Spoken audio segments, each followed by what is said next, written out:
on va poursuivre cette série sur les Éphésiens. Aujourd'hui, on va voir les versets 14 à 21 d'Éphésiens 3.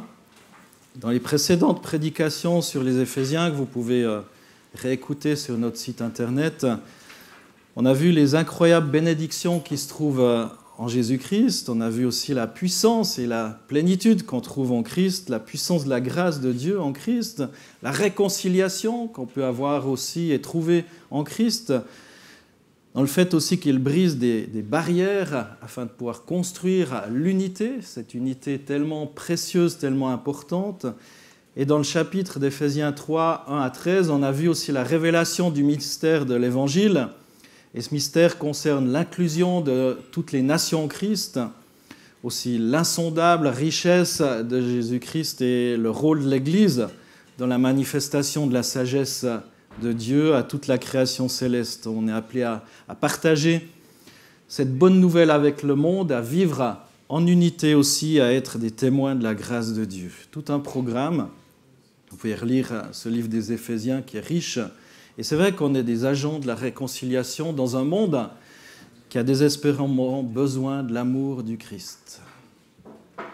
Dans l'Épître aux Éphésiens, chapitre 2, verset 13, on avait vu une vérité profonde, où je lis juste ce verset, « Mais maintenant, en Christ Jésus, vous qui autrefois étiez loin, vous êtes devenus proches par le sang de Christ. » L'apôtre Paul aborde dans ce livre aussi aux Éphésiens eh bien cette connexion entre les Juifs et les non-Juifs. Avec le peuple d'Israël, il dévoile aussi comment, grâce à Jésus, eh bien une union nouvelle a été tissée. Et Paul nous fait réaliser que l'Évangile, ce n'est pas une substitution au peuple d'Israël, au peuple hébreu, au peuple juif, mais une communion aussi dans cette grâce. On est unis en Christ et leur Messie est devenu aussi notre Messie. Le Messie du peuple d'Israël est devenu le nôtre. Quelle grâce! Amen. Amen. Gloire à Dieu. C'est pourquoi maintenant j'aimerais parler de l'amour de Dieu. L'amour de Dieu. Une des affirmations les plus courtes dans la Bible, c'est « Dieu est amour ». Dieu est amour. Le texte de 1 Jean 4, je lis à partir du verset 7, « Bien-aimés, aimons-nous les uns les autres, car l'amour est de Dieu, et quiconque aime est né de Dieu et connaît Dieu. » Vous aimez ? Alors vous êtes né de Dieu. Verset 8, « Celui qui n'aime pas n'a pas connu Dieu, car Dieu est amour. » Voici comment l'amour de Dieu a été manifesté envers nous. Dieu a envoyé son Fils unique dans le monde afin que nous vivions par lui. Et cet amour consiste non pas en ce que nous avons aimé Dieu, mais en ce qu'il nous a aimés et qu'il a envoyé son Fils comme victime expiatoire pour nos péchés. Bien-aimés, si Dieu nous a tant aimés, nous devons nous aussi nous aimer les uns les autres. Personne n'a jamais vu Dieu. Si nous nous aimons les uns les autres, Dieu demeure en nous et son amour est parfait en nous. Waouh! Un programme, hein? Un programme. Dieu est amour, ce qui veut dire que l'amour, ce n'est pas juste une simple caractéristique de Dieu. C'est bien plus. Dieu est amour. Autrement dit, sa nature, sa personnalité, c'est l'amour. Ou encore, si je peux me permettre, la matière dont Dieu est composé, c'est l'amour. Dieu est finalement la définition de l'amour. Il n'est pas juste rempli d'amour, et c'est très différent. Il est la définition, c'est-à-dire qu'il n'y a pas de différence entre lui et l'amour. C'est toute sa personne, c'est lui-même. Dieu est amour. Et je le répète encore, en réalité, ce n'est pas que Dieu soit rempli d'amour. L'amour, c'est lui.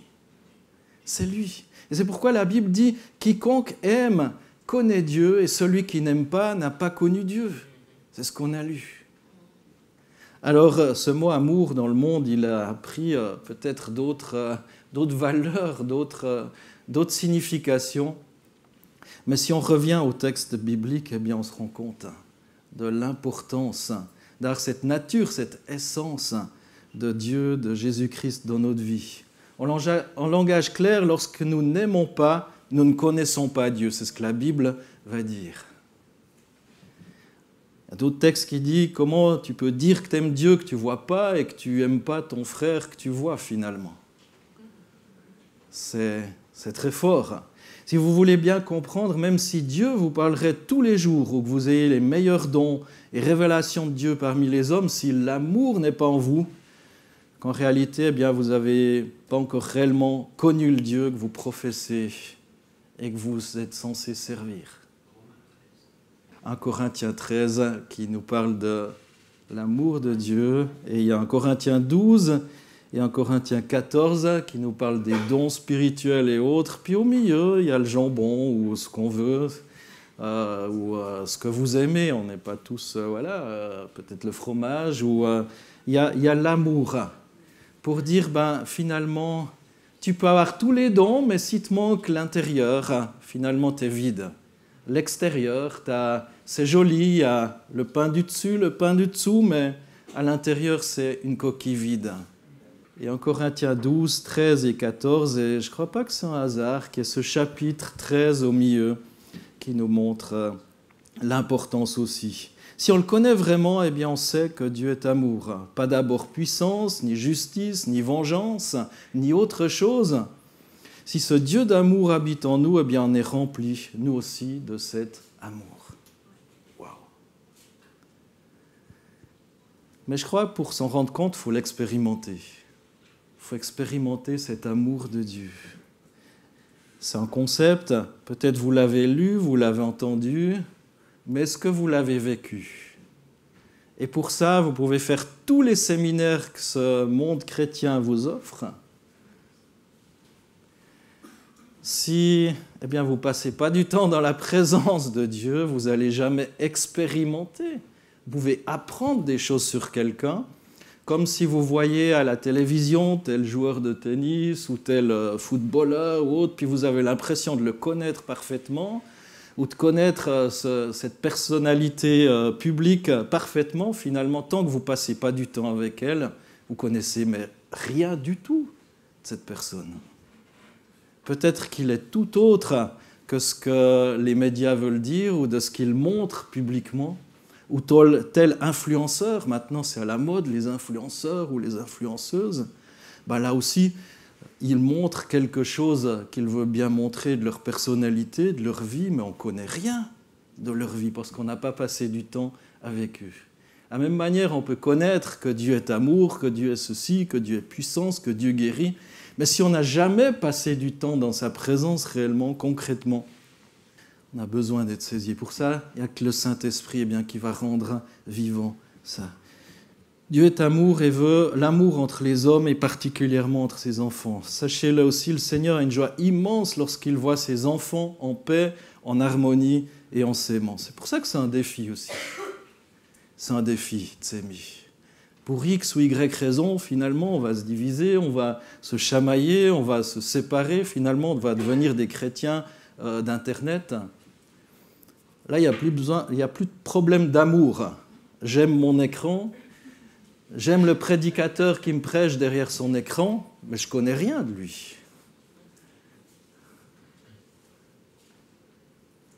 Malheureusement, on veut trop souvent plus avoir raison qu'aimer. On cherche plus son intérêt personnel que l'intérêt du groupe ou des autres. Et c'est pour ça que je vous encourage maintenant à lire avec moi Éphésiens 3, 14 à 21, qui nous donne quelques clés, quelques pistes pour avancer. C'est pourquoi, l'apôtre Paul va dire, c'est pourquoi je fléchis les genoux devant le Père, de qui toute famille dans les cieux et sur la terre tire son nom, afin qu'il vous donne, selon la richesse de sa gloire, d'être puissamment fortifiés par son esprit dans l'homme intérieur. Que le Christ habite dans vos cœurs par la foi et que vous soyez enracinés et fondés dans l'amour. Waouh! Il y a du job, hein? Enracinés, vous imaginez, vous avez des racines qui poussent là, et fondés dans l'amour, pour être capable de comprendre avec tous les saints quelle est la largeur, la longueur, la profondeur et la hauteur, et de connaître l'amour du Christ qui surpasse toute connaissance, en sorte que vous soyez remplis jusqu'à toute la plénitude de Dieu. Or, à celui qui, par la puissance qui agit en nous, peut faire infiniment au-delà de tout ce que nous demandons ou pensons, à lui la gloire dans l'Église et en Jésus-Christ dans toutes les générations, au siècle des siècles.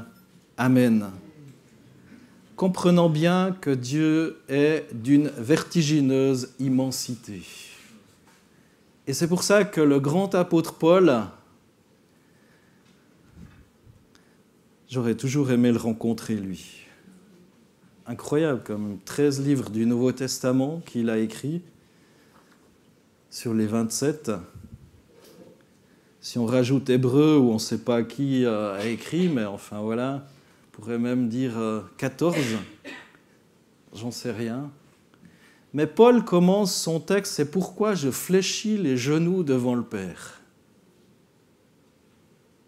C'est pas Seigneur, tu as besoin de moi, tu vois comme je suis fort, la puissance que j'ai. Non, il s'agenouille devant le Père. Il s'agenouille. Verset 14, Paul dit, c'est pourquoi je fléchis les genoux devant le Père. Fléchir les genoux mène à expérimenter l'amour du Christ. C'est plus que se laisser remplir la tête de belles et bonnes choses, de belles et bonnes informations. Qui est de taille à comprendre Dieu? Personne. Personne n'a jamais vu Dieu. Ce texte le dit. Dieu, le Fils unique, qui est dans le sein du Père, lui l'a fait connaître. Paul va dire, c'est pourquoi je fléchis les genoux devant le Père, de qui toute famille dans les cieux, sur la terre, tire son nom, afin qu'il vous donne, selon la richesse de sa gloire, d'être puissamment fortifiés par son esprit dans l'homme intérieur. Que le Christ habite dans vos cœurs par la foi et que vous soyez fondés et enracinés dans l'amour. Dans ce texte d'Éphésiens 3, on est appelé à réaliser que comprendre la grandeur de Dieu mène à comprendre, à connaître plutôt, à expérimenter l'amour du Christ. Et dans Jean 14, on n'a pas le temps de lire ce chapitre, mais vous pouvez le noter quelque part sur votre smartphone ou sur un papier ou votre carnet si vous écrivez, prenez des notes, relisez Jean 14. Si vous lisez ce texte, vous découvrirez qu'aimer Christ mène à connaître l'amour de Dieu. Dans sa lettre aux Éphésiens 3, 14 à 21 que j'ai lu, l'apôtre Paul explique qu'en méditant sur cet amour de Dieu manifesté en Christ, eh bien, on s'ouvre au meilleur, à la plénitude de Dieu. Et dans cette lettre, Paul dit eh bien, qu'on peut saisir la largeur, la longueur, la profondeur, la hauteur de l'amour du Christ et qu'ainsi on pourra, grâce à l'Esprit, être rempli de la plénitude de Dieu. Rien de moins. Souvent, on aimerait la puissance, on aimerait les dons, on aimerait ces choses-là, et c'est juste et c'est bon, et Dieu nous demande d'aspirer aux dons les meilleurs. Mais là, Paul va dire, tu aspires à ces dons, tu aspires à cette puissance, tu aspires à voir des miracles et des signes, ben, plie les genoux devant Dieu. Sois fondé et enraciné dans son amour, et tout le reste va découler de ça, de cette relation. Tout le reste. Parce que finalement, eh bien, tu es en Christ et Christ est en toi. Il y a cette unité dans l'esprit. Explorons ces 4 dimensions rapidement de l'amour de Dieu manifesté en Christ sur la croix, qu'on trouve dans Éphésiens 3, 18, la largeur de l'amour du Christ déjà. Cette largeur, la largeur de l'amour du Christ peut être approchée à la barre transversale de la croix. Cette largeur. Imaginez quand Christ a été cloué à la croix, ou c'était peut-être comme ça parce qu'il était... Quand Christ est la largeur, les bras de Christ qui sont ouverts comme pour aussi accueillir toute l'humanité. Ce n'est pas fermé comme ça, où il vient devant vous et puis vous ne pouvez pas vous approcher de lui, non. Il y a cette largeur pour vous accueillir. Pour vous accueillir. Et ce matin, il vous dit, mais viens. Je suis là, les bras grands ouverts. Cette largeur évoque l'universalité de l'amour du Christ et donc l'amour de Dieu. C'est une première chose utile à saisir, c'est même le point de départ à comprendre. Et Paul va dire, je m'incline, je fléchis les genoux devant le Père de qui toute famille dans les cieux et sur la terre tire son nom. Votre nom vient de Dieu. Si vous êtes là, C'est parce que Dieu l'a voulu. Dieu donne un nom à toute famille. Chacune est reconnue et aimée en tant que telle, prise en compte, valorisée, aimée. L'amour du Père est pour toutes les familles dans les cieux, c'est-à-dire les générations passées aussi. L'amour du Père est pour toute famille de la terre, c'est-à-dire tous les humains vivant actuellement. Ça ne veut pas dire que tous sont en Christ, mais cet amour, il est pour tous, même si tous ne le reçoivent pas. Et grâce à cette notion de famille, l'amour de Dieu est donné aux individus. C'est aussi pour ça qu'il nous rassemble aussi dans des familles, mais aussi en Église. Souvenez-vous qu'il nous est dit d'aimer nos femmes, aux hommes, comme Christ a aimé l'Église. Je ne sais pas si on peut s'en rendre compte. Deuxième dimension, il y a première dimension, cette largeur de l'amour de Dieu. Deuxième dimension, la longueur, qui évoque aussi la patience. L'amour de Dieu, c'est une espérance et une patience de Dieu qui nous aime pour ce qu'on pourra éventuellement devenir si on le veut bien. Cette patience, cet amour en longueur nous libère aussi de toute crainte face à Dieu. C'est sur la durée. Dieu vous aime sur la durée. Sur la durée. Même si on était complètement mauvais, même si on était plus nuisible que créateur, ça n'empêcherait pas Dieu de nous compter comme son enfant grâce à sa largeur et d'espérer en nous dans l'infinie longueur de son amour. D'espérer pour nous une élévation, d'espérer le meilleur. Si on ne franchisse pas, on peut ainsi, peu à peu, se supporter déjà soi-même et supporter les autres et espérer en eux, aimer les autres, espérer aussi en nous-mêmes. Troisième dimension, la profondeur. La profondeur évoque ce qui est caché, ce qui soutient le tout finalement, les fondations. C'est la partie de la croix qui enterre et qui permet de la tenir en place. Ce qui va permettre que ça ne s'écroule pas. Ça me fait penser aux icebergs. Je pensais que les icebergs, il y avait 2 tiers sous l'eau et 1 tiers sur l'eau, mais je me suis largement trompé. 92% du volume d'un iceberg est situé sous la surface de l'eau. 92%. Pour un grand iceberg dont la hauteur apparente hors de l'eau est de 35 à 40 mètres, la partie immergée peut descendre jusqu'à plus de 300 mètres. Sous le niveau de la mer. Et cette dimension de la profondeur, c'est l'amour avec un A majuscule qui est la source de tout amour. Cette dimension de la profondeur, finalement, c'est Dieu lui-même. C'est Dieu lui-même. C'est ce dont témoigne Jésus quand il dit à ses disciples, avant d'être arraché à eux, « Comme le Père m'a aimé, je vous ai aussi aimé. Demeurez dans mon amour. » C'est dans Jean 15, verset 9, pour ceux qui prennent des notes. Et c'est parce qu'il est enraciné dans l'amour de Dieu que le Christ a l'idée et la force d'aimer et de servir. Comme on l'a dit, personne n'a jamais vu Dieu, parce qu'il est cette dimension de la profondeur que nul ne peut voir. Mais elle est bien réelle pour autant. Elle précède même tout ce qui existe, tout ce qui est visible. Elle soutient même la possibilité d'aimer et d'exister. Le Christ rend visible sur la croix cette réalité profonde de Dieu. Il va le manifester par son existence, par ses paroles, par ses actes, en assumant jusqu'à la croix. Et finalement, 4e dimension de l'amour de Dieu, la hauteur. La hauteur, c'est une invitation à reconnaître que l'amour de Dieu nous dépasse. Et que nous ne sommes pas Dieu. Nous ne sommes pas Dieu. Nous ne sommes même pas Christ. Il est la tête du corps dont on fait partie. Nous, l'humanité, sommes membres d'un même corps dont Christ est la tête. Et dimanche passé, vous avez entendu parler des dons et l'importance aussi d'une tête. La hauteur, c'est voir les choses d'un peu plus haut qu'au ras des pâquerettes, un peu plus haut qu'au ras de notre désir, que notre seul nombril. C'est prendre de la hauteur. Connaître l'amour du Christ, c'est être en communion avec lui, comme la tête est en communion avec la main lorsqu'on a besoin d'être gratté. Paradoxalement, c'est en s'inclinant devant cette hauteur qu'on peut être élevé.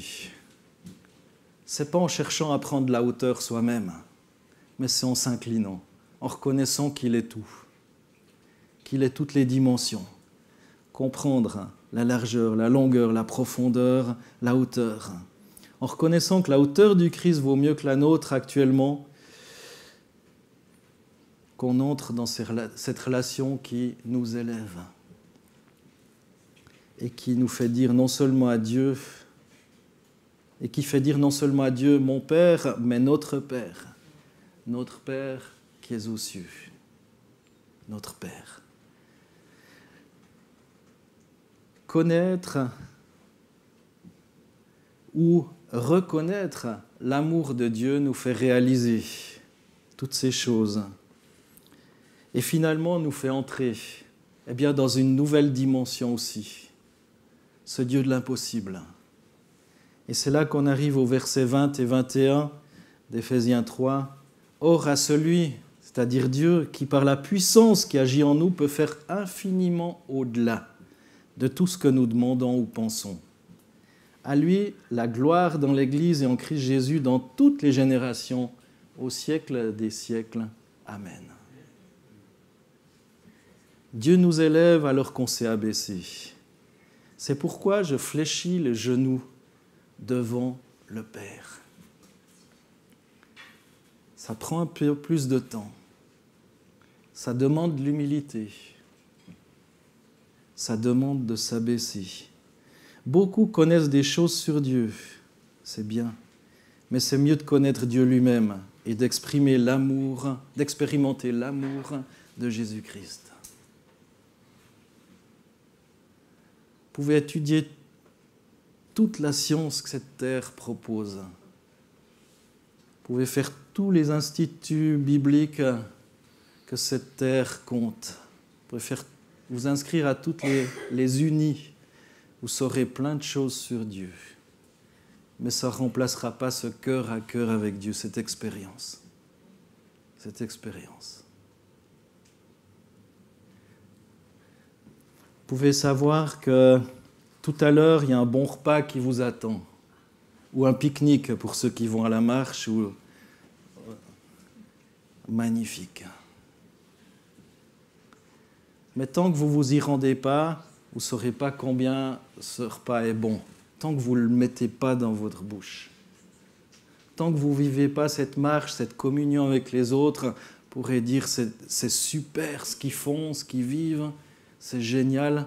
Mais tant qu'on ne participe pas, qu'on n'est pas avec les autres, finalement on sait que c'est bien. Les autres nous le disent, mais on ne l'a pas vécu. Si le magnifique repas qui vous attend, vous ne le mangez pas, vous allez dire qu'est-ce qui sentait bon, il y a encore peut-être un sens qui... Mais ça ne va pas vous nourrir. Ça ne va rien faire. Et c'est comme cette relation avec Dieu. Alors je vous encourage à fléchir les genoux devant le Père, de qui toute famille dans les cieux, sur la terre, tire son nom. Je vous invite à connaître toutes ces dimensions de l'amour de Dieu, la largeur, la longueur, la profondeur, la hauteur. Et finalement de vous dire que toute cette soif de résultats, de bénédictions, de victoires, de guérison, et combien j'aspire à avoir plus de guérison. Toute cette soif va être comblée même au-delà de ce que vous pensez imaginer. C'est les versets 20 et 21. Parce que la puissance qui agit en vous va faire même au-delà. Au-delà.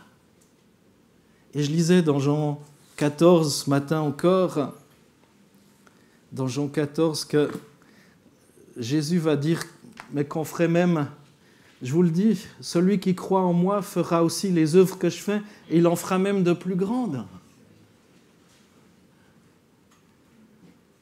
Parce que je vais vers mon Père. Mais ce n'est pas en disant juste au nom de Jésus que ça va se passer. C'est en expérimentant cet amour et en pliant les genoux devant Jésus. en se laissant remplir et visiter. Amen. Amen. Peut-être ce matin, certains ont envie de plier les genoux devant Jésus. En tout cas, on a tous cette invitation à pas juste connaître des choses, connaître comment on loue Dieu,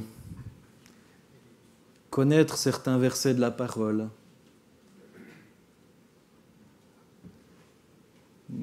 mais juste à venir dans sa présence. Ce matin, tu as cette invitation à dire, mais oui, je veux m'approcher de lui, reconnaître sa majesté, sa grandeur, ses 4 dimensions aussi. Ce Dieu qui me dépasse bien largement.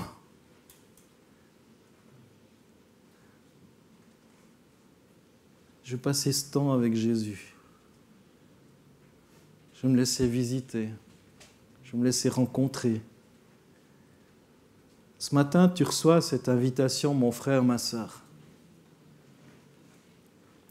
À part rechercher ses dons, sa puissance,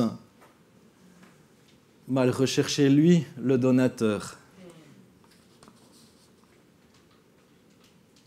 Et c'est alors que tout le reste va t'être accordé tout simplement. Même au-delà de ta petite compréhension humaine. Au-delà.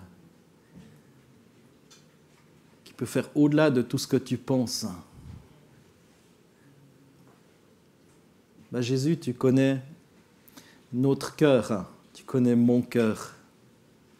Tu connais notre soif ou au contraire notre manque de soif de ta présence. Seigneur, augmente notre soif, augmente ma soif, Jésus. Aide-nous à t'aimer, Jésus, comme tu nous aimes. Aide-nous à plier le genou devant toi, à reconnaître ta majesté, ta seigneurie.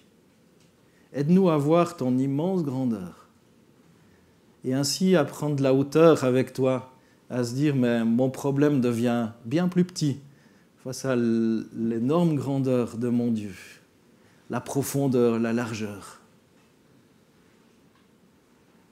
Ces 4 dimensions. Finalement, mon problème est tout petit, parce que j'ai un Dieu tout grand, qui m'invite juste à lui faire confiance et à venir dans sa présence. Seigneur, accorde-nous ta sagesse, ta grâce, et Seigneur, cette volonté de plier le genou spirituellement devant toi. Au nom de Jésus-Christ, amen.